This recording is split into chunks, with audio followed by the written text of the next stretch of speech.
Notification है जो बहुत इंपॉर्टेंट है, इनफैक्ट मोस्ट इंपॉर्टेंट है इस पूरी की पूरी डिस्कशन के लिए।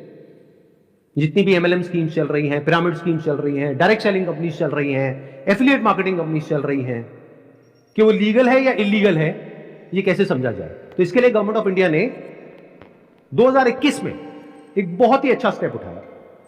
ये मेरे हाथ में एक नोटिफिकेशन है गवर्नमेंट ऑफ इंडिया का, मिनिस्ट्री ऑफ कंज्यूमर अफेयर्स का।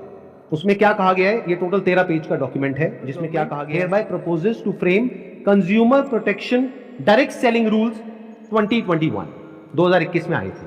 इसके बारे में बहुत लोगों को पता ही नहीं, इसलिए ये स्कैम इतने आसानी से चल रहे हैं। अगर पता हो तो इनकी दुकान 2 दिन में बंद हो जाए। डिटेल में अगर आप जानना चाहते हैं इसमें क्या क्या लिखा है, आपको लिंक मिलेगा, उस पर क्लिक करके आप देख सकते हैं और पढ़ सकते हैं इसको। मैं बस शॉर्ट में कुछ पॉइंट्स मैंने हाईलाइट करे हुए हैं, वो आपको बताता हूं जो समझना बहुत जरूरी है। It applies to all models of direct selling, whether it is multi level, whether it is single level, whether it is affiliate, किसी भी स्ट्रक्चर से आप सेलिंग कर रहे हो तो आपको इन रूल्स को फॉलो करना है। सबसे पहला रूल क्या है, it has no provision that a direct seller will receive remuneration और incentives for recruitment oblique enrolment of new participants in the direct selling business except as a result of sale of goods और services by them. मैं इसको थोड़ा सरल भाषा में translate करके बताता हूं। इसमें कहा जा रहा है, आप अगर एक डायरेक्ट सेलिंग कंपनी हो तो आपकी कंपनी में जो डायरेक्ट सेलर्स हैं उनको जो पैसा मिल रहा है या इंसेंटिव मिल रहा है या कमीशन मिल रहा है, वो नए मेंबर्स को एनरोल करने पर नहीं मिलना चाहिए, बल्कि वो मिलना चाहिए फॉर सेल ऑफ गुड्स और सर्विसेज बाय देम। वो जो कंपनी गुड्स और सर्विसेज दे रही है उसकी वैल्यू क्या है, अब ये कौन डिसाइड करेगा, जिन्होंने वो परचेज किया।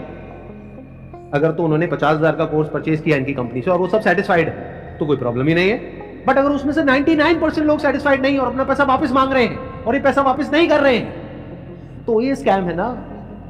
बिंद्रा जी आपने पूछा था ना क्यों है ये स्कैम, तो बता रहा हूं। इसमें कहा गया है, इट अलाउज और provides for a buy back और repurchase policy for currently marketable goods which are not unpacked और services sold to the participant at the request of the participant at reasonable commercial terms.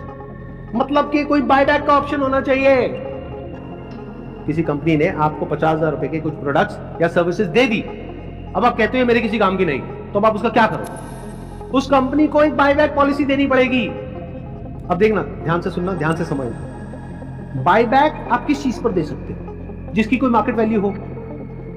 मतलब कि government क्या कह रही है यहां पर, कि आप कोई ऐसा प्रोडक्ट बेचो डायरेक्ट सेलिंग में जिसकी कोई मार्केट वैल्यू हो, क्योंकि अगर 3 महीने बाद वो इंसान आकर के कहता है कि ये लो आपके प्रोडक्ट्स वापस, तो उस कंपनी को पता है कि ये प्रोडक्ट्स टैग्ड हैं, तो ये प्रोडक्ट्स हम किसी और को दे देंगे, तो ना कंपनी का नुकसान हुआ ना कस्टमर का नुकसान हुआ। बट अगर कुछ आपने ऐसा बेच दिया है जिसकी कोई मार्केट वैल्यू नहीं है, फॉर एग्जाम्पल आपने कोर्स खरीदा इनसे, अगर आप जा करके किसी को बोलते हो कि कोर्स मैंने 50,000 का लिया है, आपको 5,000 का देती हूं, ले लो, कोई लेगा? 500 रुपए का लेगा, तो इसकी मार्केट वैल्यू क्या है? Zero. It is a clear violation of this act. इसलिए ये स्कैम है बिंद्रा जी।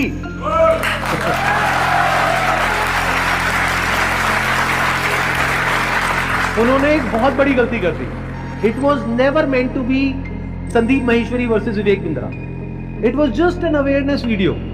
जबरदस्ती आकर के बीच में छलांग मारी है, जबरदस्ती। मेरा मकसद सिर्फ किसी एक पर्सन को टारगेट करना नहीं है, बल्कि सबको अवेयर करवाना है कि देखो दुनिया में ऐसा कुछ हो रहा है, तो बच करके रहो। Miss selling means recklessly miss